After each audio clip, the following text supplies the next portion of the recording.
안녕하세요. 북서영 카페 여러분. 오늘 전 시간에 이어서 이제 조선의 그 정치사 부분을 관련된 문제를 풀어볼게요. 여기 이제 조선 정치사 1번하고 이제 2번 관련된 문제를 이제 풀기 전에, 이와 관련된, 정도전의 정책과 조선 초기 때 정치 부분을 주제별 정리해서 한번 체크해보고 풀어보기도 하죠. 자, 그러면 이제 테마 1번을 볼게요. 자, 여기 보면 이제 그 조선시대 때의 이제 태조와 태종의 정치개혁과 관련된 내용인데요. 자, 일단은 태조 때의 그 정치개혁을 주도했던 사람은 정도전이죠. 그래서 이 정도전이 상당히 시험 문제 많이 나오는 사람이에요. 자, 그럼 내용을 보면, 자, 태조는 이제 수도를 개경에서 한양으로 옮겼죠. 개경에서 한양으로 천도를 했는데, 자, 일단 거기에 이제 경복궁이나 종로, 사지, 뭐 가나 이런 것들 건설했고, 이때 이제 옮겼던 이유가 유교적 합리주의다, 이렇게 이제 기억을 해두시면 돼요. 그래서 예전에는 뭐 남경길지설 이렇게 이제 얘기를 했는데, 남경길지설은 옮기는 과정에서 이 도참 얘기는 했지만, 실제적으로 이제 한양을 정했던 이유는 유교적 합리적 지휘관에 입각해서 썼다고 결정했다고 보시면 돼요. 자, 여기에서 유교적 합리주의는 뭐냐? 일단 서울이 국토의 중앙에 있었죠. 중앙에 있었고, 그다음 한강이 이제 수료 있어가지고 수요 교통의 요지였다는 거. 그래서 한강을 통해서 다양한 물자들이 전국 각지의 물자들이 이제 직결될 수 있었죠. 자, 그러면 태조 때 이제 유명한 정치가 정도전을 볼게요. 자, 정도전은 조선 초기 때 문물제도 마련에 크게 공헌을 했고, 그 다음에 정도전이 추구했던 질서를 주대적 질서라고 하죠. 이 주대적 질서라는 것은 국가가 본격적으로 개입할 수 있는 거야. 모든 것에. 그래서 유교에서는 국가에서 보통 개입하는 거 별로 안 좋아하거든요. 근데 이제 이 주례 같은 경우에는 유교적 그 질서, 다른 경쟁과 달리 다른 유교 경쟁과 달리 이 주례는 국가의 개입을 정당화시켜주는 그런 요인들이 많아요. 그래서 이제 뭐 공개념을 되게 강조하죠. 대표적인 게 국가의 토지제도, 공적 토지제도 강조하는 뭐 가전법 제재 이런 걸 볼 수가 있겠죠.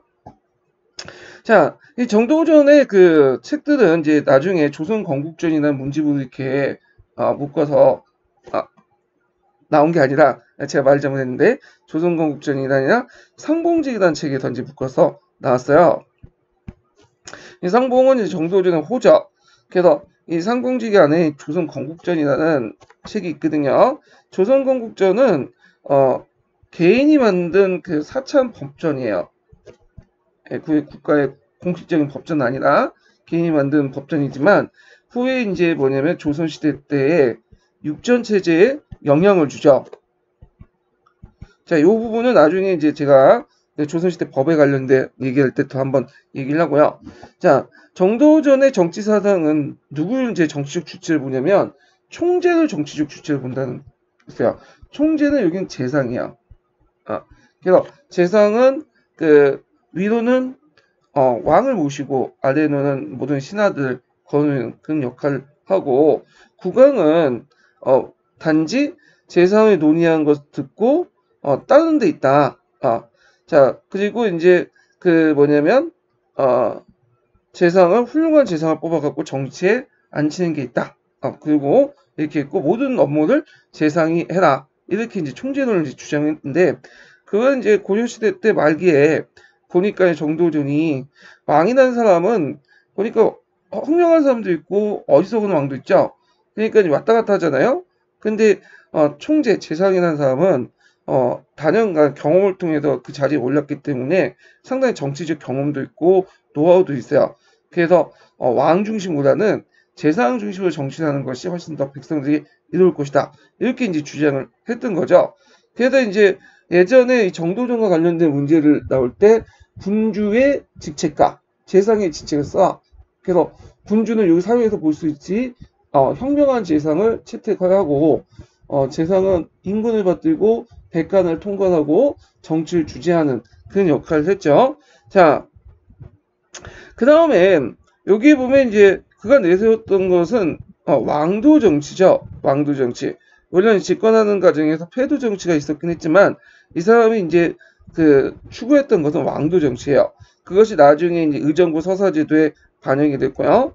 자, 그 다음에 이제 조선 초기 때 그 태조 때 정도전을 중심으로 했던 정책들을 좀 보면 일단 정도전은 군사개혁을 했어요. 그래가지고 그 당시 고려기 때 여러 가지 지방 군벌들이나 집권하던 과정에 사병들 이런 것들이 되게 많았거든요. 그래서 이세들을 이제 제거하고 군대를 하나로 통수권을 중앙으로 먼저 집중시키려고 했죠. 그래가지고 이제 그 일련의 개혁을 진행을 했고 그 내용들을 보면요. 자, 일단은 그 군사제도 내용이 좀 중요한데 중앙군을 이제 개편을 했죠. 중앙군을 2군 6기였죠. 고려시대 때는. 근데 이제 고려 중후기 때부터 해갖고 2군 6기가 거의 유명무실하대요. 그렇지만 일단 그 조선 초기 때 2군 6기를 11체제로 바뀌죠. 12체제. 그래가지고 그 당시 이성계 시하에 있는 그 부대와 부대를 통합을 해서 11체제를 바꾸고 그 다음에 이제 그것을 14로 또 바꿔요. 이름을. 그래서 이제 판이 상군부에서 이제 총괄하는 그런 역할을 하고요. 자기는 이제 판이 흥상군부사가 되어 중앙군을 개편하는데 총사령관을 하죠. 자, 이 14는 나중에 12사로 이제 태종 때 바뀌고 세종 때 14, 그 다음에 그 문종 때 54, 세조 때 52로 해서 정착이 되죠. 자, 그 다음에 또 이제 중앙군을 조직을 한 다음에 또 한편 사병격파가 상당히 중요했어요. 자, 이 사병이란 걸 좀 하기 전에 고려 후기 때 그 군사 동원 체제를 좀 알 필요가 있어요. 자, 조선 후기 때 군사 동원 체제는 어떻게 이루어졌냐면 그 당시 그 원수제에 입각해서 이루어졌어요. 원수제 고려시대 때는. 네. 그래서 원수가 각제 이제 각대 원수가 뭘 가지고 있냐면 패기를 가지고 있죠. 패기. 네. 패기는 군대를 동원할 수 있는 명부야. 명부. 그래서 일종의 군적이라고 보시면 돼요. 그래서 이제 요 군대를 동원할 수 있는 명부를 가지고 있다가 위기시에 지방의 군대를 동원을 해요. 이 명부에 따라서. 그래서 이제 요때 그렇게 동원된 부대들 뭐라고 하냐면 시패라고 하거나 시군이라고 또 하죠. 예. 근데 이제 원수들이 이 시군들을 이용할 때 국가의 공적인 업무에 이용하는 게 아니라 자신의 어떤 개인적인 어떤 목적에 따라 이용을 해요. 그래서 그걸 통해서 자신의 어떤 권력을 유지하는 데 이용을 하죠. 자, 그래서 이제 나중에 이성계가 이제 조선을 건국하고 나서 이 원수를 이름을 바꿨어. 절제사라는 이름으로. 예. 시스템은 똑같은데 이름을 바꾼 거예요. 그래서 절제사를 이제 누구한테 주냐면 지들 자기한테 믿을 수 있는 왕자나 측근 대신들에게 준 거죠. 그래서 이 왕자 측근 대신들이 이 절제사라는 이름으로 패기를 가지고 또 시위군들 동원을 해요. 근데 문제는 이제 어떤 문제점이 나냐? 이 시위군들이 고려 후기와 마찬가지로 사병화되는 그런 경향도 있어요. 그래갖고 이 사병들을 어떻게 하면 확보하고 여기 앞에 자기가 마련한 14나 이런 체제로 편입을 시켜야 되겠다. 중앙군으로. 그런데 이제 명분이 필요하잖아요. 그래가지고 그 당시 요동 수복 이런 것들 내서가지고 그 군사훈련을 시켜요. 그래서 이 군사훈련을 누가 시키냐? 그 밑에 있는 절제사들이 시키는 게 아니라 자기가 시키는 거야. 그래서 판이 상군부사라는 이름으로 자기가 총사령관이 돼갖고 정도전이 지휘하게 되는 거죠. 자, 그래서 이제 정도전이 직접 방진 같은 것들 이제 만들었는데 이게 이제 범법서가 진도예요. 그래서 이 진도에 근거해서 진법 훈련을 하고 그리고 훈련을 시켜서 시위군을 통제를 했다. 그래서 대신들과 왕자들이 가지고 있는 절제세력들을 약화시키려고 했다. 자, 그러다 보니까 이제 대신과 왕자들 입장을 볼 때는 자신들의 사령들을 이제 뭐냐면 중앙군화 시키고 힘이 약해지는 거냐. 그러다 보니까 반발이 일어날 수밖에 없고 그래서 이제 이것이 제1차 왕자의 난의 어떤 여러 배경 중에 하나죠. 근데 이제 나중에 이렇게 왕자의 난을 통해서 집권한 이방원도 실제로 보면 이제 정도전을 주격으로 이제 집권했지만 정도전의 정책을 거의 대부분 계승을 해요. 자기가 막상 왕이가 되고 입장이 바뀌어지니까 정도전의 개혁이 딱 맞는 거야. 그래서 정도의 개혁을 그대로 계승해서 사병을 혁파했다. 이렇게 기억을 해두시면 되죠. 자, 그 다음에 그 당시 태조 때 정치는 도평의사사인데, 자, 도평의사사를 이제 중심으로 했어요. 물론 이제 도평의사사를 좀 약화시키긴 했어요. 그래서 군사적인 부분과 그 당시 그 부분을 이용상국에 넘기고 정부만 담당하게 해서 약화시켰지만 아직까지도 건의가 남았고, 그 다음에 이제 태조 같은 경우에는 백관들을 통해서 공적 시스템을 통해서 통치를 한 게 아니라 그 정도전이나 남은 같은 소수 재신들을 통해서 정치를 운영했어요. 그러다 보니까 이제 주변부터 이제 공격을 많이 받죠. 그리고 불만도 많이 받고.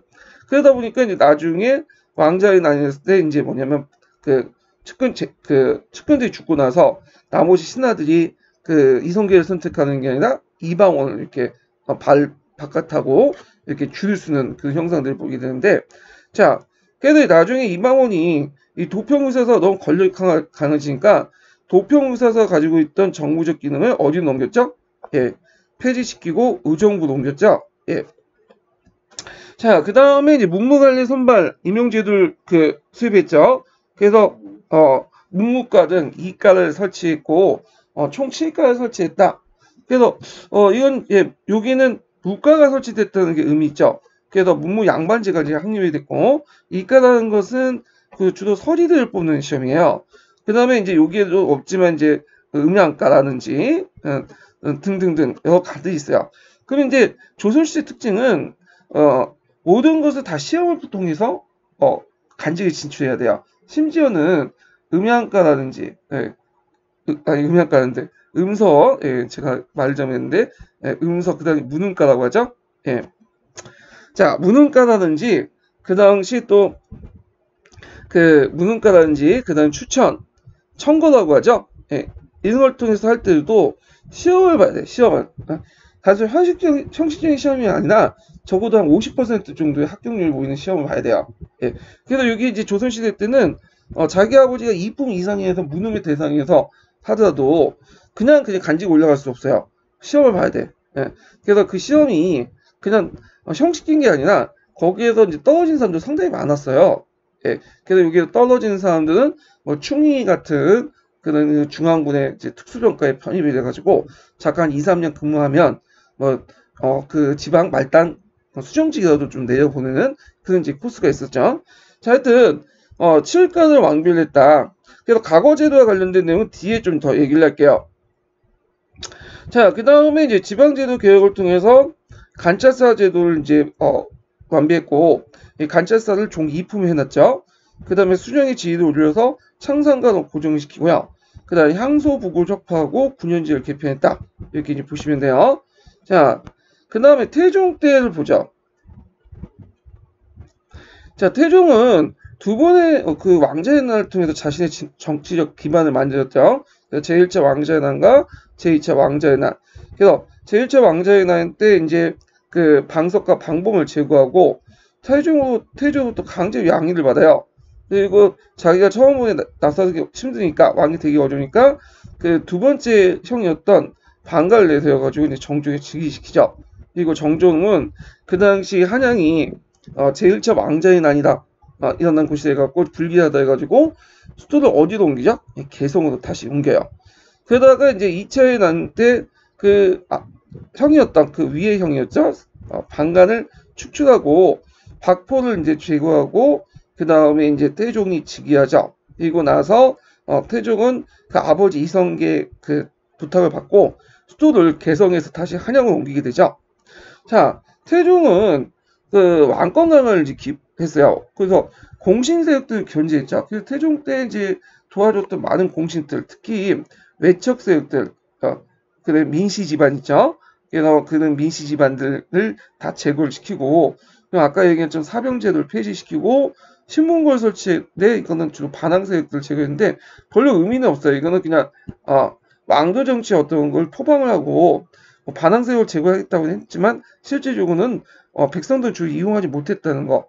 예, 주로 이제 신문고를 두드리는 사람들은 어떤 사람들이냐면 집권 양반층이에요. 노비 문제 때문에 이렇게 했기 때문에 나중에 없어져요. 그러다가 도평의사사가 폐지되죠. 예. 도평의사사는 정종 때 폐지됐지만 실제적으로는 정종 때 정치는 이제 태종했기 때문에 실제 태종 때 폐지됐다고 보시면 돼요. 그래서 도평의사사를 폐지하고 그 자리에 그 업무를 담당 의정부를 설치하죠. 자, 그 다음에 그 외에 여러 가지 개혁이 있는데 뭐 간제를 개혁하고 간제 개혁은 그 밑에 있으니까 좀 보고요. 나중에 사원노비를 제한하고요. 그 다음에 양전을 시행하고 호패법을 실시했다. 그래서 호패법을 실시해서 그 당시 성인 남자들, 만 16세 이상의 성인 남자들 모두 호패를 차게 했어요. 양반부터 해갖고 일반 노비 때까지 다 호패를 했는데 그 당시에는 초창기 때 호패법의 실시는 대신들이 가지고 있었던 그 밑에 있는 예민들을 파악하기 위한 거고요. 나중에 이제 이 호패법이 치패를 거듭해요. 그래서 나중에 또 이제 폐지됐다가 세조 때 다시 실시를 했는데 이때는 이제 군력 확보, 뭐 신분 파악 이런 목적으로 실시한 거죠. 그래서 조선 전기 때는 이 호패법이 제대로 일반화되지 못해요. 왜냐하면 호패법을 이제 너무 강요할 경우에는 백성들이 도망을 갔거든요. 그러니까 이제 호패법이 이제 치패를 거듭했다가 나중에 조선 후기 때 가서 정책이 되는 거야. 이거는요. 자, 그 다음에 이제 조선 초기 때문에 이때 이제 고조의 간제를 이제 뭐냐면 개혁을 해서 새로운 간제를 만드는 과정에서 여러 가지 간제 정비를 해요.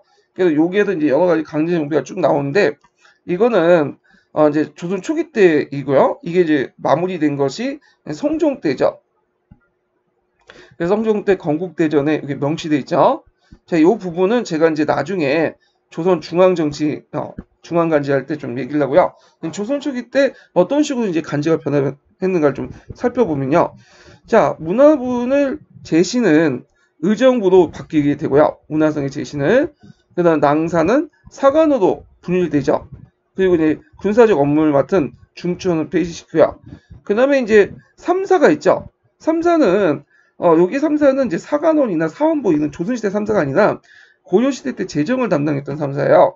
근데 실제로 그 역할을 거의 못했죠. 호조가 있기 때문에 호부가 있기 때문에요. 그래서 3사를 사평부로 개편되고 나중에 그 업무를 호조에 통합을 시키고요. 그 다음에 의용상군부가 나중에 순군부로 이제 개칭되고 순군부는 중추원이 폐지되면서 중추원 역할도 겸해요. 그러니까 군사적 역할과 함께 왕실 비서기구 역할도 같이 하죠. 근데 예전에 한번 요거 오답으로 시험 문제 나온 적 있어요. 순추부라는 명칭이 좀 외워두시고 자 그래서 이제 이때 다시 분리시켜서 군사적 역할은 상군 도충부에 그 다음에 왕실의 왕의 어떤 비서 역할은 승정원으로 이렇게 분리시켜 나가고요. 그 다음에 이제 육부 판사는 원래 이제 지위를 정상품이었는데 정이품으로 이제 승격해. 이거 나중에 좀 언급하겠지만 의정부 서사제에서 육조 직계제로 넘어가는 과정에서 육부의 판사의 어떤 위상을 좀 높이는 과정에서 정상품에서 정이품으로 승격을 시켰다. 그 다음에 인사 업무를 이제 맡았던 상단사의 역할을 이조와 병조 분단시키죠. 이조는 문간, 병조는 무관의 인사권을 담당하죠. 자, 그 다음에 태종은 그 앞에 이제 도평의사사를 폐지하고 의정부를 설치했잖아요. 그래서 의정부 중심의 정치 체제를 만들어요.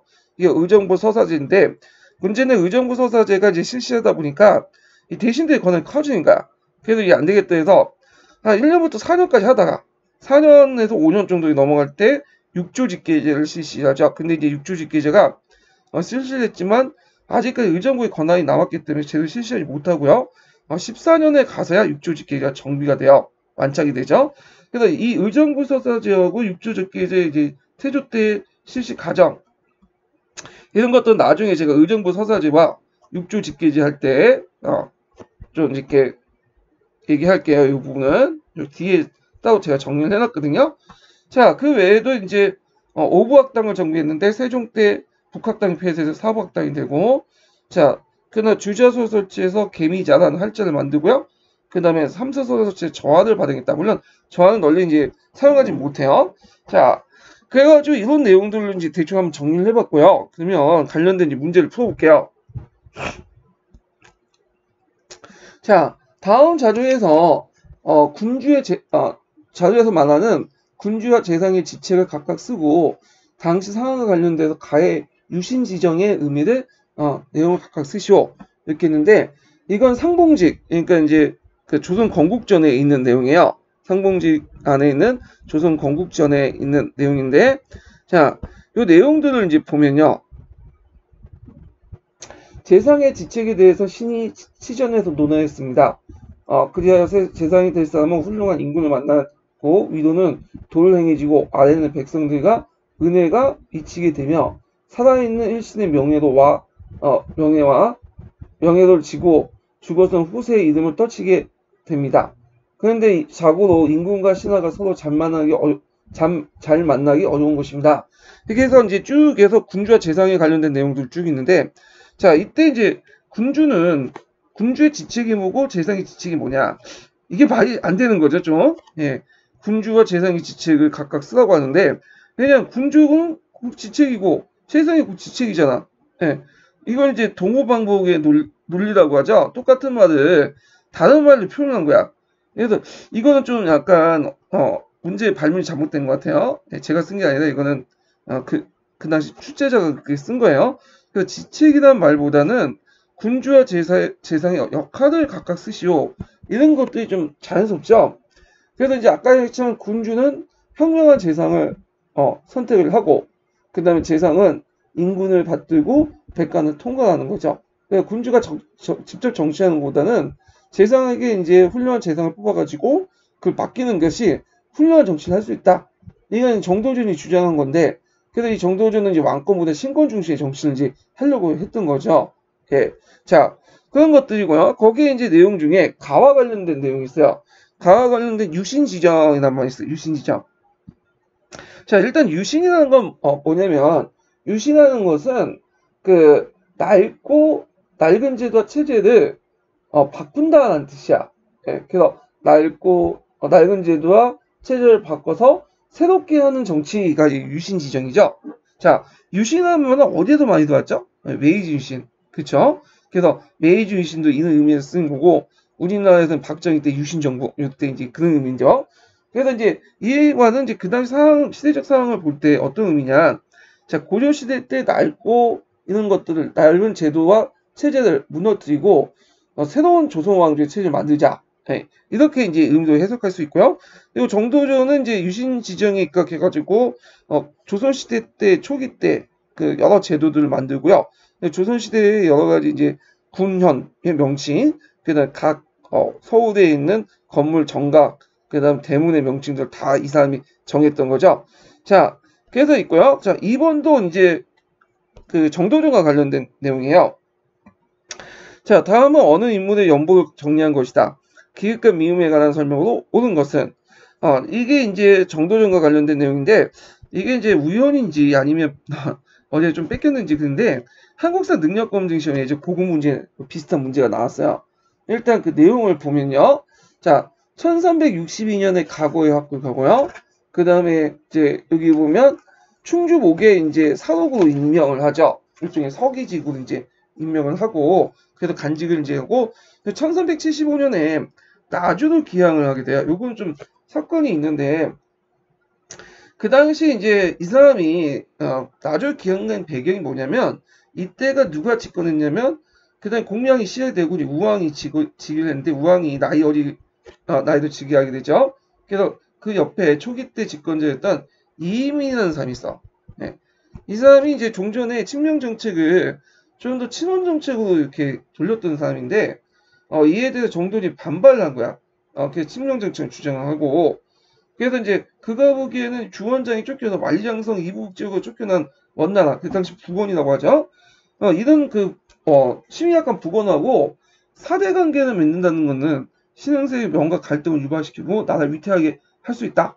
그래서 그 당시 이민의 정책, 친원 정책 비판을 했고 이게 이민과 정도전의 갈등이 원의 사신적대 문제로 토출됐어요. 그러니까 이민은 정도전에게 원나 사신이 오니까 그때 북원 사신이죠. 접대를 요구했지만 정도전이 마중을 거부했어. 자, 그래서 이 문제로 해서 정도전은 나주 지역에서 9년 동안 유배생을 하게 돼요. 그래서 이게 상당히 좀 도움이 됐던 게 뭐냐면 일단 나주 유배 시절은 개인적으로 상당히 고통스러운 일이었지만 정도전이 백성들의 피폐한 삶을 직접 목격하고 그때 이제 이걸 봤던 민본사상의 토대가 됐다고 해요. 자, 그래서 이제 이렇게 있고, 그 다음에 이제, 이 정도전은 이성계와 이제 손을 잡죠. 자기 친구였던 정몽주의 소개로 해서 이성계를 이제 소개받고, 이성계와 결탁을 하고, 위화도 회군 이후에 전제개혁을 이제 단행을 하죠. 자, 그럼 이때 전제개혁은 이제 가전법인데, 자, 그래서 이제 이때 전제개혁이 이제 청했는데, 이때 전제개혁은 이제 할 때 그 당시 훗날 뭘로 제정이 됐냐면 가정법으로 제정이 됐다. 물론 이제 이때 청한 내용이 다 가정법 내용이 반영된 건 아니에요. 일단 원래는 그 정도조는 어떤 구상을 가지고 있었냐면 모든 사유지를 몰수하고 공주를 만든 다음에 인구 비율에다가 개구 수준에서 토지를 재분배해서 모든 동민을 자정농하겠다, 공존화시키겠다. 그리고 토지 경력과 병작제까지도 없애려고 했는데 이것은 이제 사유지는 이제 철폐를 전제로 하기 때문에 검문세조뿐만 아니라 온공개혁파까지 다 반대를 했던 거야. 결국에는 이제 안 돼가지고 좀 약간 수정을 해서 소유권이 아니라 수조권만 건드는 방식을 갖고 개혁을 했던 거죠. 자, 그 다음에 이제 2번을 보면 니은을 보면 황희흥 상군부사가 되었다. 자, 니은에 임명된 후 사병혁파를 추진하여 상군분안에 중앙군이 11대 14를 만들었다. 자, 요게 왜 틀렸을까요? 맞는 거 같죠? 근데 이제 이거는 틀렸던 게 뭐냐면 사병혁파를 추진한 거는 요 판이훈 상군부사가 되어가지고 하는 것이 아니에요. 이거는 판이훈 상군부는 뭐 때문에 이제 했냐면 중앙군을 정비하기 위한 거죠. 예. 그 다음 중앙군은 그 다음 10이라고 했죠. 11을 14로 정비를 했죠. 14로. 예. 요렇게도 밑에는 맞는데 뒤에는 앞에는 틀려요. 그래서 사병혁파와 관련된 것은 아까는 진법훈련. 그래서 요 진법훈련을 이제 통해서 그 당시 시위패들을 대신들이나 왕자 밑에 있는 시위패들을 훈련을 시켜서 일종의 자기가 이제 통제 아래, 국가 통제 아래 하려고 했던 거죠. 자, 그래서 이제 요거는 답이 2번이다. 이 문제가 좀 어려운 문제예요. 예.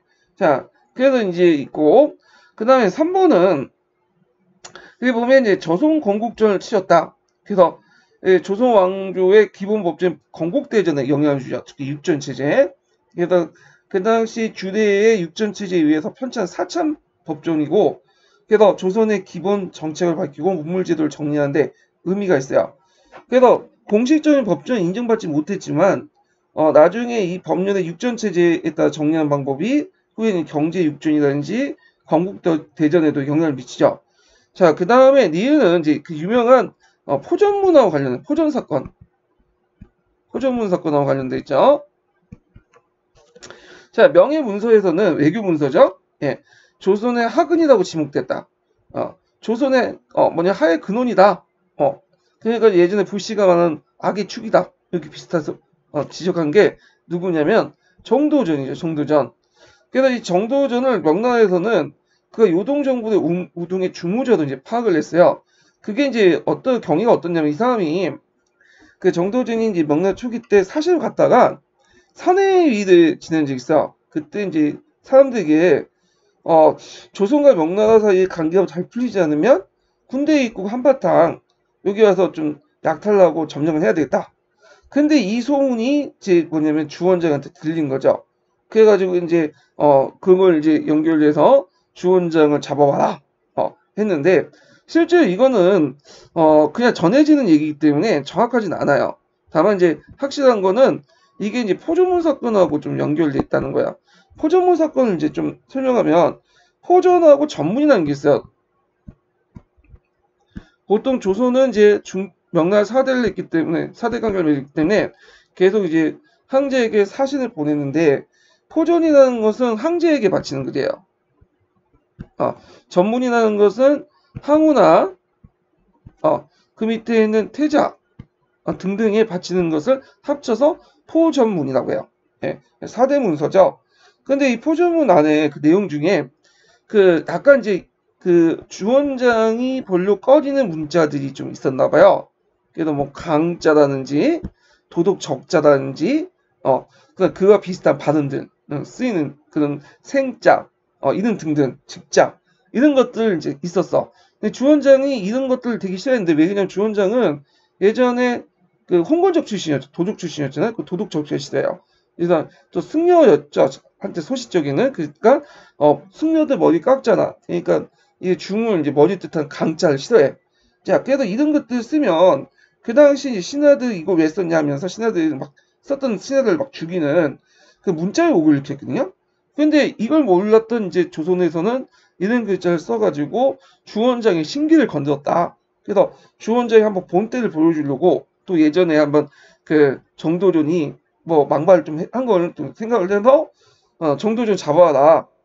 이런 식으로 이제 뭐냐면 조선에 요구를 했고요.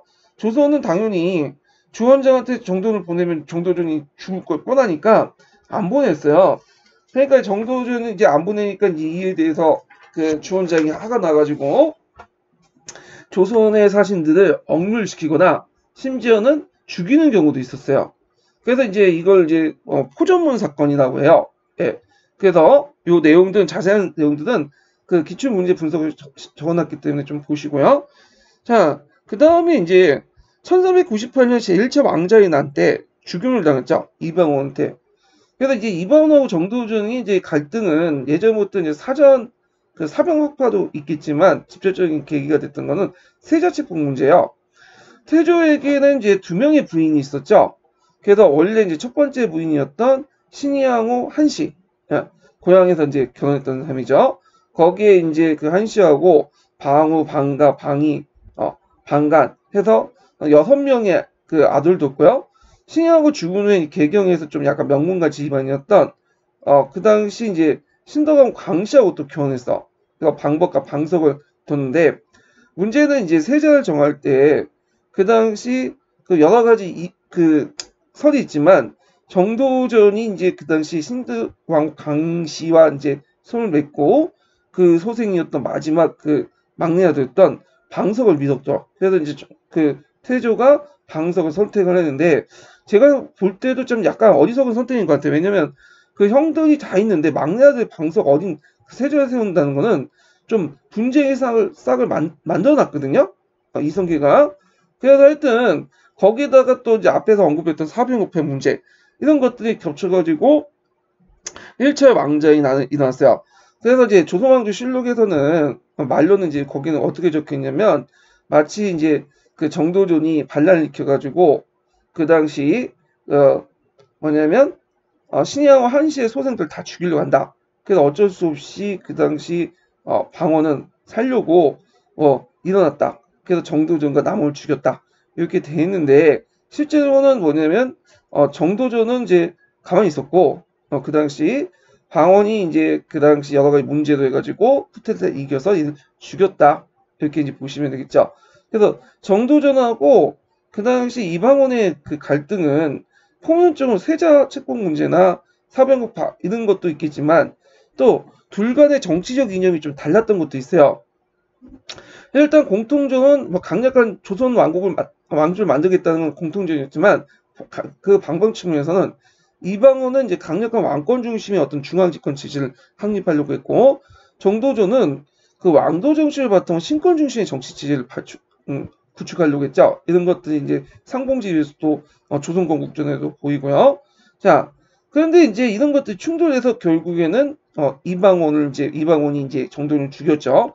근데 이방원은 그 정책들 보면 상당히 정도전의 정책들 계승을 했어요. 그래서 이제 그 물론 개인적으로 이제 정도전을 미웠지만 그가 제안했던 사병 확파라든지 문물제도 정비 이런 것들은 초선공에 꼭 필요한 거잖아요. 그래서 이제 이런 것들은 이제 정도전의 정책들을 적극적으로 개성했다. 이렇게 이제 보시면 될 것 같아요.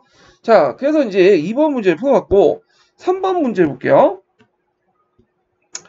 갑자기 이제 세조 정책이 뛰어나오는데, 자, 여기 이제 그 세조와 관련된 문제를 풀어보기 전에 세조의 정치적 어떤 그 내용을 볼게요. 자, 주제별 정리를 좀 넘어가서. 자, 세조 보기 전에 좀 세종을 보자. 세종. 세종도 시험 문제에 좀 나오는 부분이에요. 예. 그래서 이제 주로 이제 정치 부분보다는 세조의 어떤 한글 창제나 과학기술 보고 이런 거에 초점을 맞춰서 이제 예전에 나왔는데 한번 내용을 보면요. 자, 세종은 원래 세 번째 아들이었죠. 태종의. 그래서 원래는 왕이 될 사람이 아니었어요. 그 앞에 양녕대군이 있었는데 이 양녕대군이 이제 그 학문을 별로 안 좋아하고 노는 데만 이제 관심 있고 그다음에 이제 어리 같은 여자 문제도 꼬이게 하니까 이 당시 이제 용단을 내려가지고 태종이 양녕대군을 폐사시키고 세 번째 그였던 세종을 충녕대군을 이제 뭐냐면 택현의 논리, 택현이라는 걸 현명한 사람들 선택한다는 논리로 해서 세웠죠. 그리고 세종은 나와서 몇 개월 만에 자기는 이제 상황을 물려나고요. 세종을 왕위에 앉혔어요. 그래서 한 4년 동안 상황으로서 이제 세종은 이제 뭐냐면 일종의 서포트주처럼 이렇게 그 옆에서 보조를 해줬죠. 자, 그러면 그 내용을 이제 보면 자, 거기 특징을 보면 그 유교조 왕조 정치를 포방했다. 그래서 세조 이제 얘기했지만 의정부 서사제를 실시했죠. 세종 18년에 이건 뒤에 좀 자세히 얘기하고요. 그다음 왕권과 신권의 조합, 유교 문화의 발전, 그 다음에 이제 정통 문화 정립 등등 있는데 자 세조의 업적 중에 이제 볼 게 집현전 설치를 볼 수 있어요. 집현전 여러 가지 역할을 했다고 보시면 돼요. 일단 뭐 경영과 서연을 담당했고요. 그다음 사가독서제를 운영했죠. 자, 이 사가독서제라는 건 뭐냐? 사자는 주어질 사자예요. 가라는 건 집갈제죠. 집에 가서 뭐냐 유구포괄 이제 한다. 예를 들어 집에 가서 그 뭐냐면 독서를 할 수 있도록 하는 제도죠. 물론 아까 유구포괄 해서 돈도 주고요. 자, 이것이 이제 정조 때 이번에 시험 문제가 나온 초기 문신 제도의 원형이 되었다. 이렇게 보시면 되고 그 외에도 뭐 제도, 문물, 특히 역사 연구 편찬을 많이 했는데 왜냐하면 그 앞에 고려 시대였잖아요. 고려 왕조의 역사를 정리할 필요가 있었어요. 그래서 고려사 같은 걸로 정리를 했고, 자, 그 다음에 지지나 의학서, 농서평찬, 매일 나온 게 농서직설, 이거 자주 나오죠. 그 다음 한글 창제, 훈민정음 같은 것도 예전에 한번 시험 문제 나왔죠.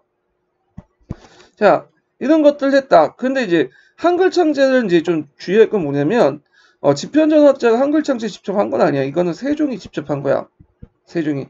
집현전 학자는 세종이 한글 창제를 만들고 나서 그 젊은 학자들이 신숙주나 그런 젊은 학자들이 옆에서 도와준 거죠. 이렇게 이제 해석하시면 될 것 같아요.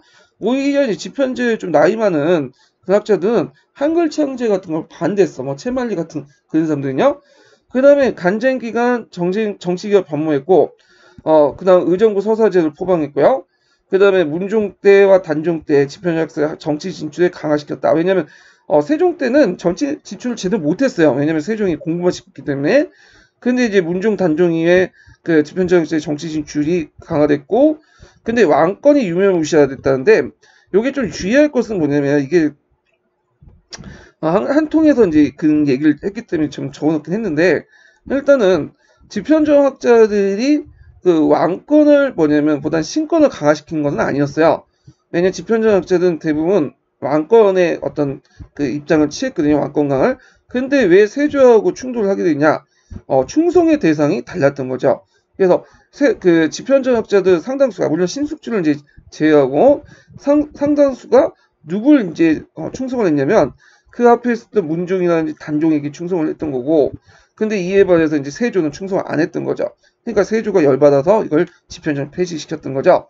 자, 하여튼 그래도 이제 사육식 사건으로 집현전 폐지돼서 있다가 잠시 이제 예문관이라는 이제 간직을 만들었다가 그다가 이제 뭐 성종 때 홍문관을 설치하죠. 그래서 홍문관 설치에 집현전의 기능을 대신했다. 자, 그다음 유교 윤리 보급해갖고 그 사부학당을 실시하고요. 상강행실도를 안 했고, 상강행실도는 이제 상강 5주는 쉽게 보급하기 위해서 그림과 함께 그려진 건데, 자, 이것이 예전에 한번 시험문제 나왔던 거고요. 그 다음에 국조 5대를 간행했다. 이거는, 이거 틀렸어요. 이거는 국조 5대를 간행한 건 언제 때냐면 성종 때에 예, 왕실 의대를 한 것은.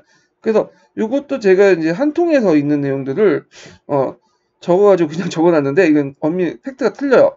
다만 이제 이때부터 국조 우대를 조금씩 이제 편찬하긴 했지만 이걸 간행하고 완성시킨 건 성종 때다. 이렇게 이제 보시면 되겠죠? 자, 불교 정체는 불교 종파를 병합하고 사원의 토지를 몰수하고요. 그다음 원각사를 이제 뭐냐면 설치하고 불소를 언해하고 하는데 초창기 때는 이제 그 세종은 국가적 차원에서는 불교를 좀 탄압하는 억제하는 정책을 했지만 개인적인 차원에서는 이제 불교를 믿었어요.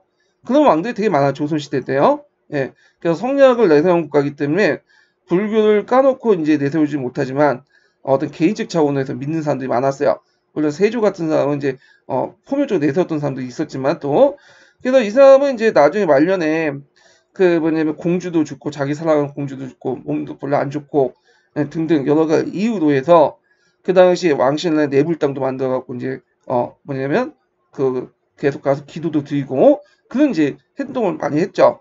자, 그 다음에 이제 그 외에도 이제 군사적인 업적을 보면 사군 육진을 개척했죠. 예, 그래갖고 최은덕이나 김종서를 파견해서 사군은 최은덕, 육진은 김종서를 파견해서 사군 육진을 개척을 했다. 그 과정에서 3인 정책 같은 걸 했고요. 그 다음에 세종 초창기 때 스시마 원정을 했는데 그 당시 스시마는 이제 외국의 근거지였죠.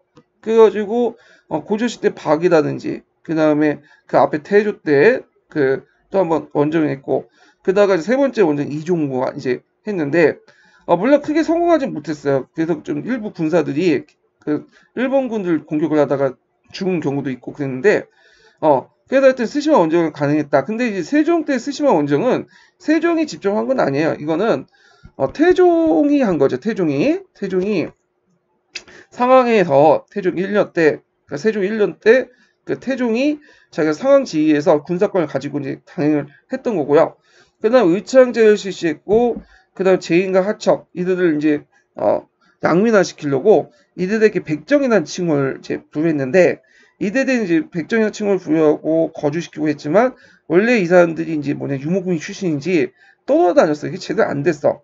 그래서 조선시대 때의 백정은 고려시대 백정과 다르죠. 고려시대 백정 같은 경우에는 여기 없는 사람, 없을 백자 해갖고 여기 없는 성인 남자를 얘기하는데 요때 백정은 이제 하척이나 이런 제인들을 이제 얘기해요. 그래서 제인과 하척이 동일하냐 안 동일하냐는 그것도 여러 가지 설이 있지만 그래서 조선시대 백정의 지위는 두 가지 설이 있는데 하나가 이제 신장 역천설 또 하나가 천인설이죠. 법제조 천이었다. 되게 교과서나 통론에서는 이렇게 천인설로 얘기하고 있으니까 그렇게 이제 알아두시면 돼요. 그 또 신분에 상관없이 그 인재를 발탁하는 자경실 같은 사람들 있죠. 사법제도를 개선했고 그 다음에 토지나 세제 개혁을 했고 그래서 공법상정서 해갖고 이제 설치해갖고 이제 이것이 나중에 뭐냐면 공법을 이제 바탕으로 해갖고 실시했죠. 예, 그래서 예전에 기출문이 나왔던 거고 그다음 박염에게 이제 아학이나 당학을 정리해서 간습도감을 설치해서 이제 이렇게 맡겼고요. 아학은 우리나라 고유의 음악을 얘기하고요. 그 다음에 아학이 아니라 그 우리나라 고유의 음악이 아니라 그 주나라 음악이죠. 예, 주나라의 음악을 얘기하는 거고 당학은 뭐냐면 이 당은 중국을 얘기해요. 중국. 그래서 중국의 음악을 얘기해요. 근데 이제 우리나라의 아학은 그 송나라 때 대성하고 이제 와가지고 우리가 이제 이렇게 만드는 건데 솔직히 주나라의 음악이 어떤지 모르잖아요. 그러니까 실제로 이제 우리나라 7세대 아학들은 항약이라고 해서 그 우리나라 고유의 음악들이 많이 들어가 있어요. 그래서 항약이 꼭 아학이라고 보시면 돼요. 예. 자, 여자 종에게 출산허가를 줬고요. 이런 정책들을 했다. 자, 근데 이제 세종이 죽고 나서 문종이 잠깐 지겠다가 또 번개를 죽죠. 문종도 많은 업적을 남겼는데 이 사람이 살아있을 때, 그러니까 즉위할 때 업적이 별로 없어요. 예. 다만 이제 세종 말년기에 대지청정하는 과정에서 이 사람이 여러 가지 업적들을 세웠는데 추구기도 만들고 그다음에 하차도 이제 개발하고 등등이 있었는데 세종 치시기에 했다 보니까 세종 치세기에 했다 보니까 이게 뭐 문종의 업적이 아니라 세종의 업적으로 이렇게 넘어가다 그렇지만 자 하여튼 문종이 죽고 어린 단종이 즉위하죠. 그리고 나서 이제 뭐냐면 세조가 개유정난을 일으켜갖고 그 단종 있다가 뭐냐면 칠권을 잡았고 그 다음에 2년 후에 뭐냐면 자기가 이제 즉위를 하게 되죠. 자, 이 사람은 즉위하는 과정에서 상당히 쿠데타를 일으키고 피를 불려일으켰기 때문에 좀 약간 성리학적인 어떤 정당성이 별로 없는 사람이야. 예. 그러다 보니까 자신의 성리학적인 어떤 정당성이 없어 보니까 성리학보다는 좀 불교를 강조하고요.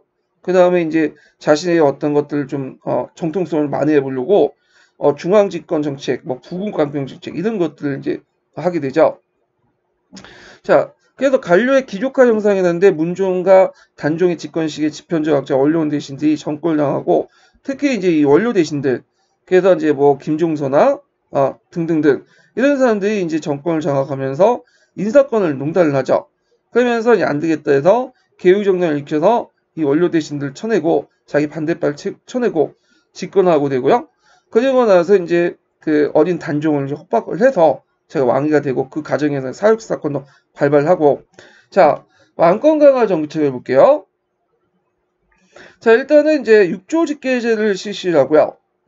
의정부 서사제를 폐지하고 육조직계제를 실시하고 그리고 자기한테 충성을 하지 않았던 그 다음에 사육신의 어떤 사건의 배경이었던 집현절 폐쇄시키죠. 그 다음에 경영을 폐지하고요. 예, 이렇게. 자 그리고 이제 좀 특이한 게 종친을 등용했어요. 종친. 예. 그래서 원래는 고려나 조선시대 때는 종친이 정치를 못해요. 종친불사해갖고 종친을 정치 못하게 했어.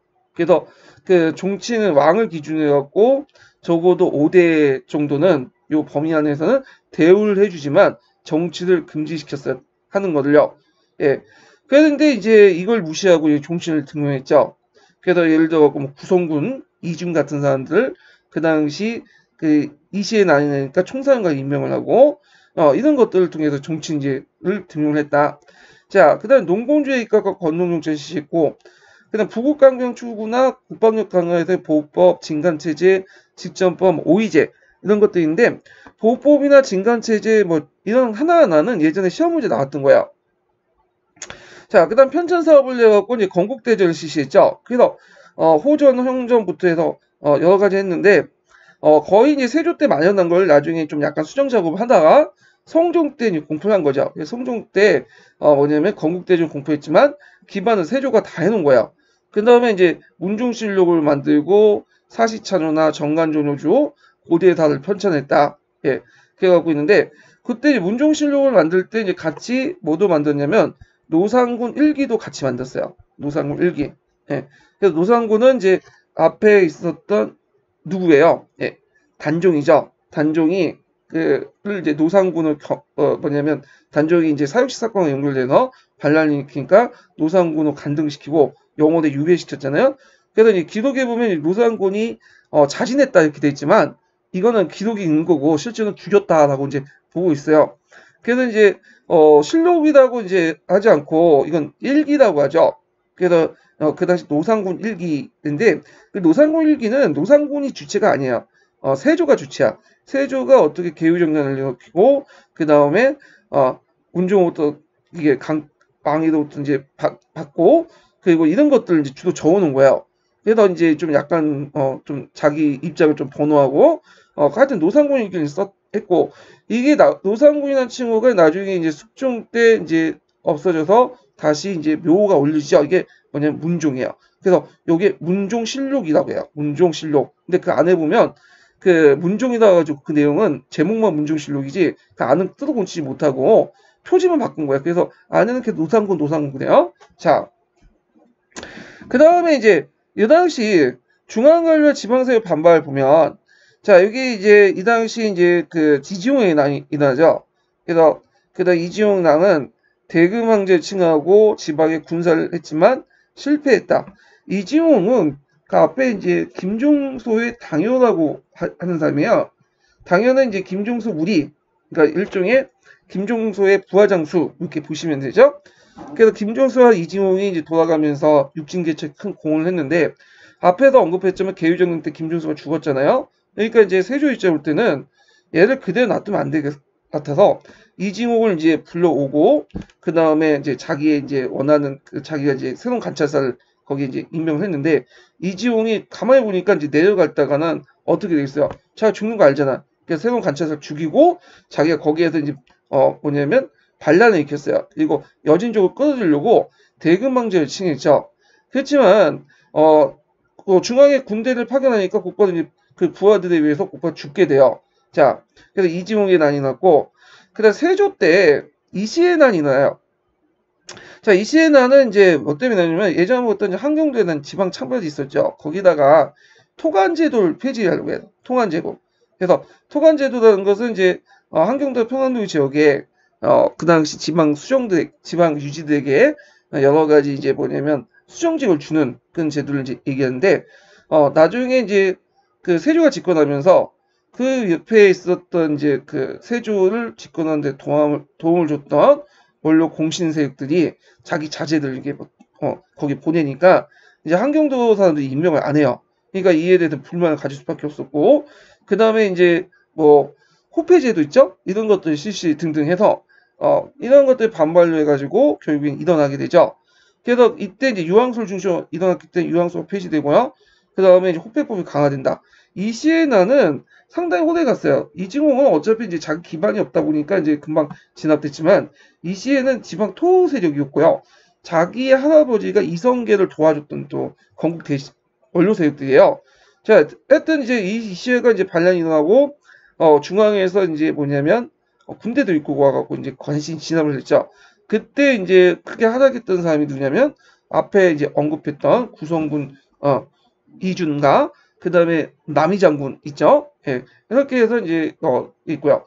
구성군 이준하고 남이 장군은 뒤에 후반기 때 그 세조 후반기 때 앞에 구공신과 달리 신공신이라고 갖고 부각이 됐던 세력이었고 그 당시 이제 한명회라는 신속주가 이들을 좀 견제를 했고 나중에 예종이 즉위하자마자 한명회와 신속주가 이제 결탁을 해갖고 예종하고 결탁해서 이들을 쳐내죠. 예, 그래서 남이 옥사도 일어나고 그러잖아요.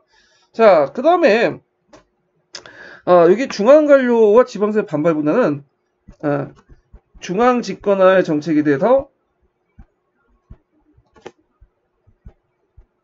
지방세의 반발 이렇게 볼 수가 있겠네요. 예. 아니요. 곤칠 필요 없겠네요. 제가 이걸 약간 이상했는데 그냥 그대로 두세요. 중앙관료와 지방세력. 중앙관료는 이징홍을 의미하는 거고 이 사람도 이제 일단 중앙 풍계에 들어가 있으니까 지방세력은 이시의 난이겠죠. 예. 자, 이념적으로 이 사람은 그 아까 언급한 것처럼 집권하는 과정에서 어떤 성리학적 가치가 맞지가 않아.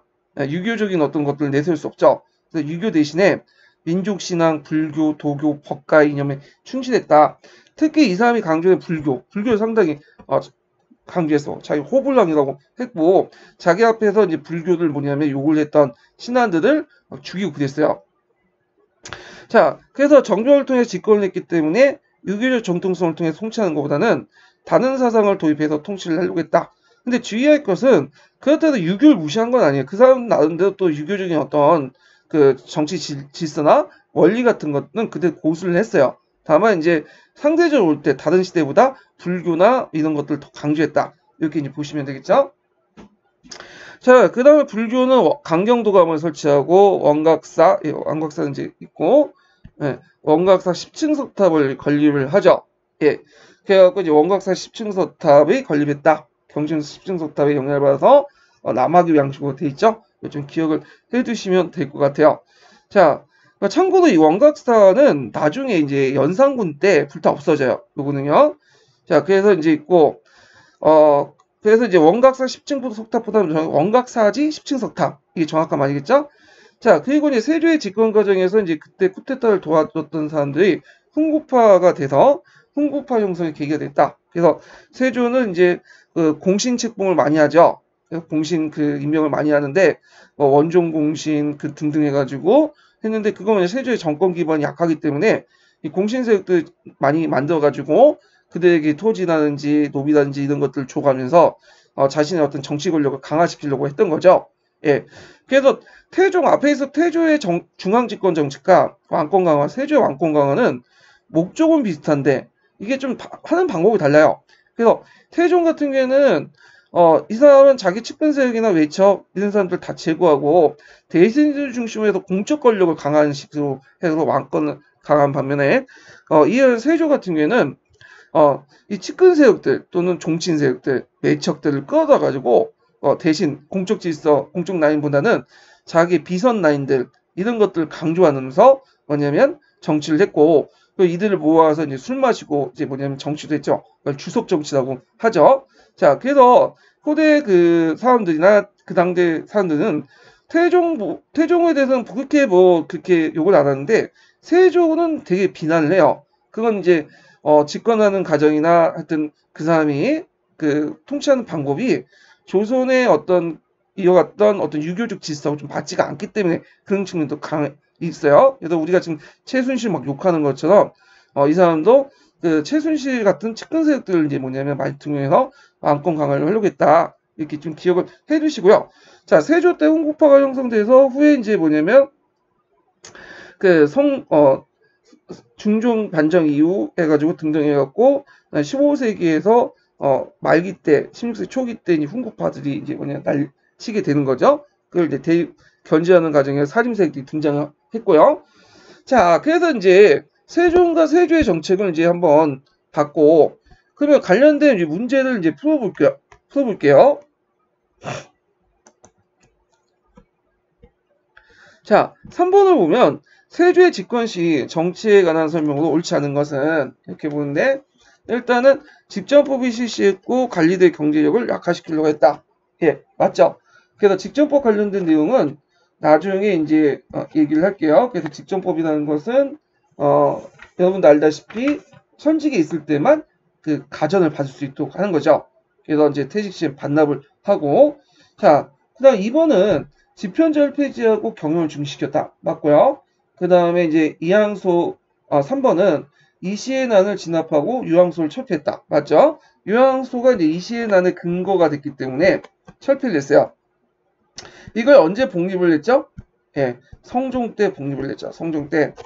자, 그 다음에 이제 4번을 보면 불교사를 정리하고 교속 양정을 병합하여 토지와 노비를 몰수했다. 요거는 언제 때냐면 자, 세종 때죠. 세종 때. 네, 세종 때. 자, 세종 때고 세조 때는 불교를 강화시키는 정책을 했다는 거. 왜냐 성리학적인 정통성이 취약했기 때문에 그래서 강경도감을 설치해서 불교를 언해를 하고 그다음 원각사지 10층석당도 세우고 이런 것들을 했고요. 물론 세종도 이제 불교를 중요시했지만 일단 국가 정책상으로는 불교를 이제 억압하는 정책들을 했다. 이렇게 이제 보시면 될 것 같아요. 자, 그 다음에 이제 4번 문제 볼게요. 4번 문제는 이제 성리학하고 살인파하고 요번에 시험 문제는 중종 반정 관련된 내용인데 요게 이제 보려면 이제 뭘 이제 같이 보시냐면 그 당시 살인대 성장 과정 이런 것들을 이제 봐야 될 것 같아요. 그래서 그 뒤에 있는 문제들이 그와 관련된 문제들인데 그러면 한번 관련된 기출 주제별 정리를 하고 문제를 한번 볼게요.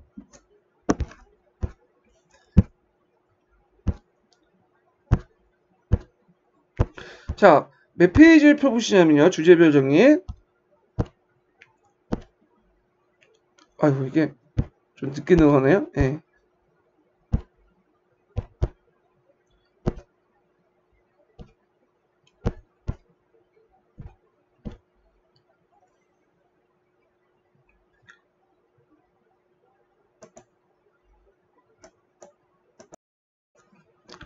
자, 여기 테마 이제 그 10번을 볼게요. 살인파. 자, 그래서 이제 여기 보시면 이제 살인파, 홍구파의 차이점 이렇게 이제 비교를 해봤는데 홍구파든 홍구파 사대부를 이제 기원하고 있죠. 근데 주의할 건 홍구파 사대부도 있고 홍구파는 아니에요. 예, 그래서 그 기원을 두고 있다는 거고 그 다음에 살인파들은 온건파 사대부 기원하는데 꼭 그건 살인파가 온건파 사대부 꼭 연결되는 거 아니지만 일단 뭐 기원 측면에서 얘기를 한 거고 자, 그래서 이제 홍구파들 보면 조선 개창에 주도를 했고 중앙집권화, 부국강병, 패도 정치를 인정을 했다. 그리고 대동장을 소연 대지주였고 사장을 중시했고 사장이라는 것은 주로 외교 문서들을 다루며 시나 구나 이런 것들 책 문장을 되게 강조했어요. 그럼 왜 그러냐면 근데 외교 문서 사대 문서는 상당히 중요했거든요. 그래갖고 이제 명나라 관계에서 문장을 잘 지어야 하기 때문에 이런 것들을 상당히 강조를 했다. 자, 그다음 사상원 성리학 외에 다른 사람이 간대했고, 그 다음 자주사가 15세기 민족문화 창달, 그 다음에 있고, 뭐, 성균관이나 집현전, 이렇게 이제 있다는 거. 물론 이제, 홍고파들 집현전 같은 경우에는 이제 초창기 간악파와 관련된 내용이죠. 그러니까 여기 내용은 홍고파도 있지만 초기 때 간악파, 그러니까 이제 초기 때 홍고파 이전에, 그러니까 세조 이전의 그 세력들을 이제 간악파라고 하는데, 제일 이들을 이제 얘기하는 거고요. 살인파는 이제 같이 이제 섞여 있는 거예요, 여기는요. 살인파는 온건파 사대부였고, 역성을 거부하고, 명분, 도덕, 의리, 숭상, 왕도 정치를 추구했고, 지방의 중소 지지층이었고, 이들은 사장 대신에 경악을 강조해, 경악. 예, 그래서 경서 이런 것들, 성리학 이외에 학문을 배격하고요. 조나주의 16세기 이후 사상을 주도하고, 영남 세력 일대 이제 세력 형성했다가 나중에 기후 지방까지 확대되고, 사원에서 양성했고, 여기도 마찬가지로 온건파 사대부하고 살인파하고 같이 이제 섞여 있어요. 근데 좀 맞지 않는 것도 있어요. 왜냐면 온건파 사대부들은 성리학 이외에 학문을 배격을 한 건 아니죠. 다양한 사상도 포함하고, 거꾸로 이제 여기 보면 그 간악파, 그러니까 초창기 때 그 형국파 사대부들은 성리학 이외에는 또 포용을 안 했잖아요. 성리학에는 이런 것들이 좀 달라요. 그래서 이거는 같이 묶어서 그냥 패키지로 이렇게 묶어놨으니까 그냥 참고를 해두시고요. 자, 살인파와 홍구파의 대립을 사회경제사 쪽으로 접근했는데, 사회경제사라는 건 뭐냐? 자, 정치적인 어떤 사건이 여기 정치적 사건에 끝나는 게 아니라 그 밑바닥에는 뭐가 깔려있냐면 사회구조적 변화와 깔려 있어요. 사회경제적 변화가 깔려 있다. 네. 그래서 이제 보통 우리가 그 당쟁에 나오면 좀 하면 그렇죠. 사라든지 분당 이런 것들 발생 것들이 정치적 사건에 머물지 않고 그 밑에는 어떤 사회 경제적인 변화도 같이 있다는 거. 이건 좀 뒤에 더 얘기를 할게요. 한번 보면 자, 이때 이제 조선 초기 때부터 농업 생산이 증가되죠. 고려 후기 때부터. 그래서 이게 조선 초기 때까지 쭉 진행이 되는데 그래서 이제 연작상경, 수의시설, 시비법, 강남노법 도입. 그러면서 이제 잉여 생산물이 발달되고 잉여 생산물을 처리하는 과정에서 장시가 발달돼요. 그래서 15세기 말기 때 이제 그 전라도 일대를 중심으로 해갖고 장시가 이제 등장을 하고 서로 연결되어 전국적인 유통망이 형성되고 그 다음에 이제 명나라간의 대모역에서 이제 은이 이제 필요하죠. 그리고 국내 장시에서는 면포가 이제 결제 수단을 사용하고 그러다 보니까 이제 훈구 세력들의 욕구를 자극해요. 경제 욕구를. 훈적 세력들의 심리활동, 경제활동이 활발해서 토지를 집적하고요. 그 다음에 농장을 확대하고 그 다음에 합법적, 비합법적인 방법으로 농장을 확대시켜 나가요. 그래서 개간, 매듭 같은 합법적인 방법과 그 다음 9년 단위 이제 그 인력을 자기 불법적으로 동원해갖고 간섭지 같은 걸 개발하고 그 다음에 박나협회 다니더라고요. 그래서 이제 보통 16세기 때 이 훈구파들이 이제 지배했던 16세기 초기 때를 이제 사회를 뭐냐면 사회가 나중에 19세기 때 밀란이 일어났던 시기와 비슷비슷해요. 이 내용들 보면 자 그래서 유민이 확대되고 사대부 계층의 대항과 이제 정기 지출 그래서 원래 이제 신진사대부지요 여기 자 신진사대부들이 원래는 항촌사에 있다가 자신의 어떤 기득권이나 자기들이 이제 사는 항촌 자치를 침해오니까 안 되겠다 해서 이들이 정기에 진출해. 그러면서 이 당시 이제 성종 때부터 진출하죠. 그러면서 이제 뭐가 일어났죠? 사화가 포면화되죠. 자, 그래서 이제 이런 내용들 기억을 해두시고요. 홍구파는 아까쯤에 세조의 집권 과정에서 성장해서 15, 16세기 집권 세력이 있다.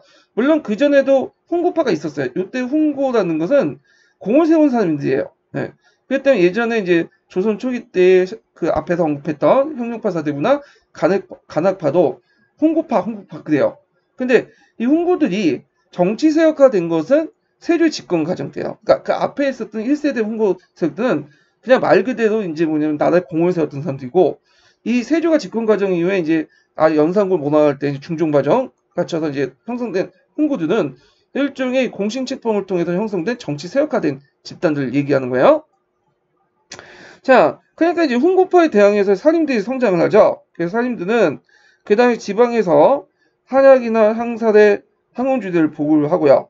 사창제를 실시하고 유황소 복립운동하고 사원 건립을 통해 항촌세를 구축하는데 처음에는 유황소 독립운동을 이제 주도를 했다가 복렬시켰더니 유황소를 이제 홍고파들이 그 장악을 하잖아요. 그래서 유황소 경제에서 이렇게 지배체제 약탈구조를 강화시켜 나가니까 이 유황소 대신에 이제 사마소를 설치하죠. 사마소를. 그리고 대신에 또 이제 한약을 이제 널리 보급시키려고 해요. 조광조 때부터. 자, 한약은 시험 문제 자주 나오는 부분이죠. 나중에 좀 얘기를 하고. 자, 그 다음에 15세기 때 또 사회경제 변동에 직면해서 보를 개입을 하죠. 그래서 이 보라는 것은 그 밑에 강 하구에 있는 조그만 저수지를 얘기하는데 이 당시 이제 사림들이 이제 자신의 영향력을 발휘해서 보를 개발해갖고 널리 보급시키고 그래서 이제 나중에 조선 후기 때 이항법의 보급의 어떤 바탕이 되죠.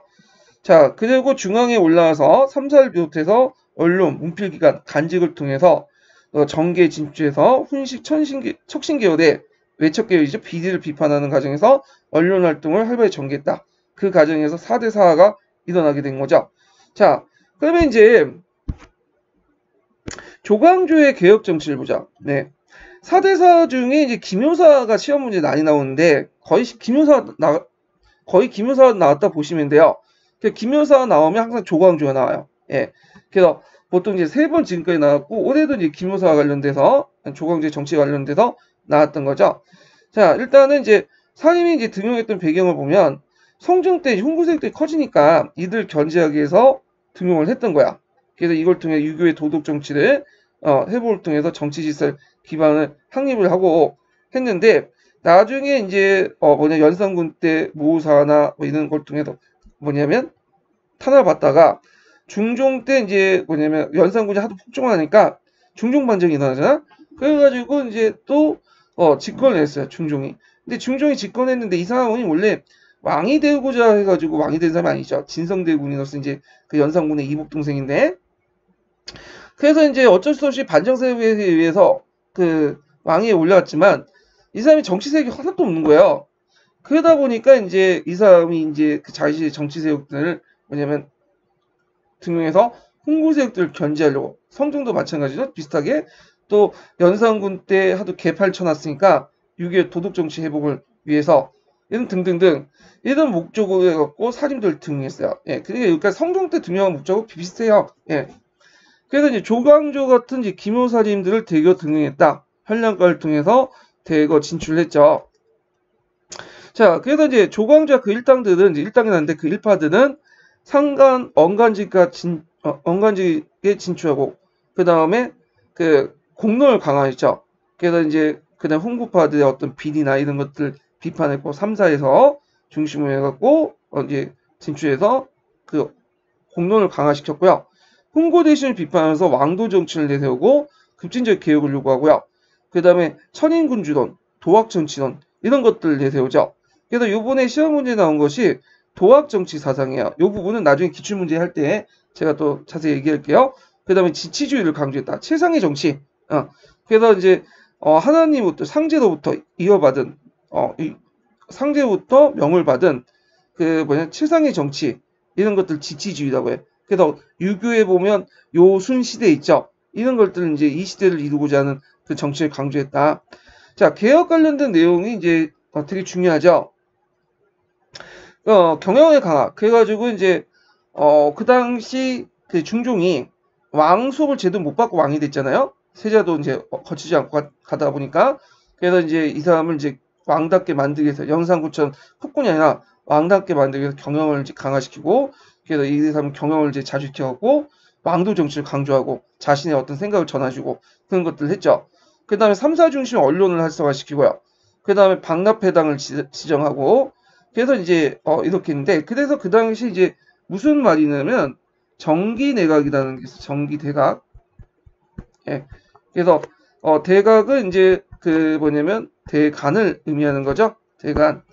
그래서 이제 3사들이 모든 힘이 커져서 권력이 거기에 머물렀다. 뭐 이런 뜻으로 했고 그 다음에 또 단어는 건기대각이라는 말도 다 동일한 말이에요. 그래서 이 정기대각은 요때 썼던 것도 아니고 예전에 연산군 때부터 썼던 말이야. 연산군도 그 3사 출신들 별로 안 좋아했거든요. 사님들 나와서 사님 출신의 3사들 안 좋아했어. 연산군 그 전에 그 성종 때 하도 이 사림 출신의 삼사들이 계속 성종의 정치에 뭐 벌것도 아니고 아주 딴짓거리고 그러니까 그래서 얘네들한테 이제 뭐 얘들 무슨 권한이 거기에 있냐, 우리나라는 왕이 있지 않고 대각에 있다 뭐 이런 식으로 이제 얘기를 했던 거고, 그 다음에 이 말이 뭐냐면 이제 중종 때도 얘기했고요.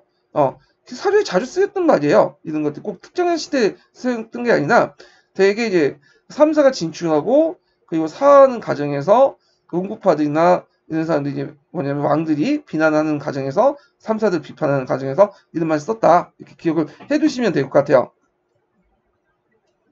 자, 그 다음에 이제 한약 보급을 했고요. 요거는 이제 시험 문제 자주 나왔던 거죠. 요거는 뒤에 한약 관련된 내용 할 때 좀 더 얘기하고, 소격설 폐지하고, 그 다음에 정몽주, 김갱필, 전효창을 문무배양을 하고, 내수사, 그러니까 왕실의 그 뭐냐면 재산을 관리하는 그 곳에서 장리, 고리의 이자를 폐지하고 주자간의 소학 같은 걸 보급을 했다. 특히 이제 요 조광조 강조한 소학이에요. 소학을 상당히 강조했어요. 그래서 성리학적 유교 질서를 보급하려고 했다. 그러니까 이런 것들은 이제 성리학적 유교 질서 보급하고 관련돼 있죠. 예. 종전에 이제 훈구파들은 성리학을 내세웠지만 실제로 한당유학적 요소가 많은데, 이들은 16세기 때 들어온 이제 이들은 순수 성리학적인 어떤 요소가 강해요. 그 다음에 궁전제와 한전론을 실시해서 토지 집중 완화를 했다. 그래서 이제 그 당시 훈구파들 장원학대 이런 것들을 견제했다, 이렇게 보시면 되겠죠. 자, 몰락은 결정의 위헌삭제 문제도 계기해서 훈식대 대대적인 반격을 했다. 위헌삭제라는 것은 이제 그다음 중종 반정 때 그 너무 이제 공을 가대평가하는 사람들이 많기 때문에 그들의 공을 다시 평가해서 공이 없는 사람들은 이제 공신 지책을 뺐자. 그럼 공식 지책만 뺏는 게 아니라 거기에 이제 같이 줬던 노비라든지 토지라든지 이런 것도 같이 뺏는 거거든요. 그러니까 훈구파들이 반대할 수밖에 없죠. 그래갖고 훈구파의 대대적인 반개고 기모사회를 사화가 발생했다. 이렇게 해서 이제 조선왕조 실록에서는 기모사회 주체를 왕이 뭐 밀지를 보내가지고 뭐냐면 그 조광조 일파를 이제 처단했다, 이런 식으로 얘기를 하지만 실제적으로 이제 그 학계에서는 훈신세력들이 왕을 협박을 해갖고 했다는 견해도 되게 많아요. 예. 그래서 이제 요번에 시험 문제 나온 게, 그럼 조광조를 이제 처형시키려면, 조광조와 그 일당들을 처벌시키려면 뭔가 명분이 있어야 될 거냐. 근데 조광조는 특징이 뭐냐면 이 사람이 개혁 정치를 주장했지만 개혁을 밀려해서 자기 사리사욕을 챙기지 않았거든요. 순수한 사람이에요, 진짜. 그래서 그건 훈구파도 알고 있고 중종도 알고 있어요. 많은 사람들이 알고 있고. 그러니까 이제 이 사람이 뭔가 트집을 잡아가지고 이 사람이 뭐 뇌물을 받아먹다 등등 개인비도 엮어가지고 뭔가 처단하려고 하니까 없는 거야. 그리고 또 설득력도 없고. 그래가지고 이제 뭘 했냐. 일단 분당을 결성했다. 분당이라는 것은 그 당시에 상당히 나쁘게 봤거든요. 이 분당 인식은 이제 나중에 얘기했지만, 살인들이 등장하기 전까지는 분당은 자기들끼리 이제 신하들이 무유지어갖고 왕권을 능멸하는, 왕을 견제하고 자신들의 어떤 파당을 짓는 그런 부정적 인식이었어요. 자, 그래서 분당제, 그 다음에 정치적 입장을 달리하는 다른 인물을 배척했다. 그런 두 가지 이유 해갖고 그 당시 이제 조광조와 그 일당들을 다 죽였죠. 예, 죽인 거 아니라 이제 많은 사람들 죽인 거고, 나머지들은 이제 쫓겨나고 기양 보내고, 예, 그렇게 했던 거죠. 자, 그 다음에 기묘사의 이런 것들이 시험 문제 나왔죠. 이것도 못하네요. 예. 자, 왕권과 재산권 그리고 언간권이, 그러니까 왕권, 재산권, 언간권이 상호 견제 균형을 보색하는 과정에서 언간권이 너무 지나치게 비례하니까 이때 왕권과 재산권이 연합해서 대대적인 반격을 했다. 그러니까 조선시대 때 이제 전기 때 특징은 되게 이제 삼사를 중심으로 하는 하위직 관료들이 대신들을 견제하는 그런 것들이 있었거든요. 그런 시스템이 이제 중종 때도 이제 연결돼 있는데, 일단 여기 왕이 있고, 그 다음에 여기 이제 재산권, 대신들 급이죠. 그 다음에 삼사를 중심으로 하는 언간권. 수장은 조광조고. 그래서 왕은 대신들이 너무 크니까, 훈구 대신들이 크니까 얘를 등용해서 동맹을 해갖고 얘를 이제 견제하려고 했던 거죠. 근데 이 조광조가 뭐냐면 이제 개혁 정치를 하면서 또 공론을 강조하는 과정에서 이제 왕을 이제 핍박을 하고, 대표적인 사건이 이제 소극서 폐지 같은 것도 있죠. 자, 그러니까 얘네들 권한이 커진 거야.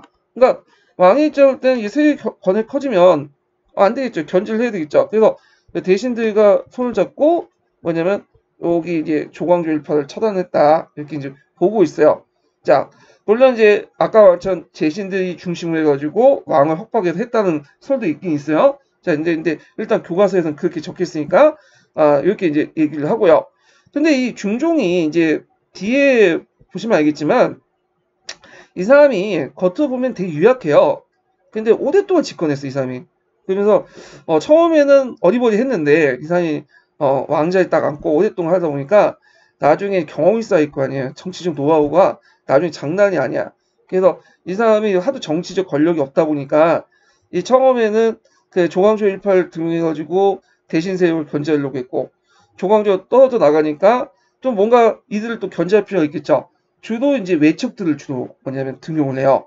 그래서 외척들 등용하고 외척도 뭐 그 등용했다가 처음에는 김한노 등용했다가 이게 너무 커지니까 또 쳐내고 그 다음에 뭐 유용훈 등용하고 등등 해가지고 이렇게 이제 외척들을 등용하고 그리고 자기의 어떤 측근 세력들을 삼아가지고 또 공격하고 견제하고 그런 정치를 되게 능해요.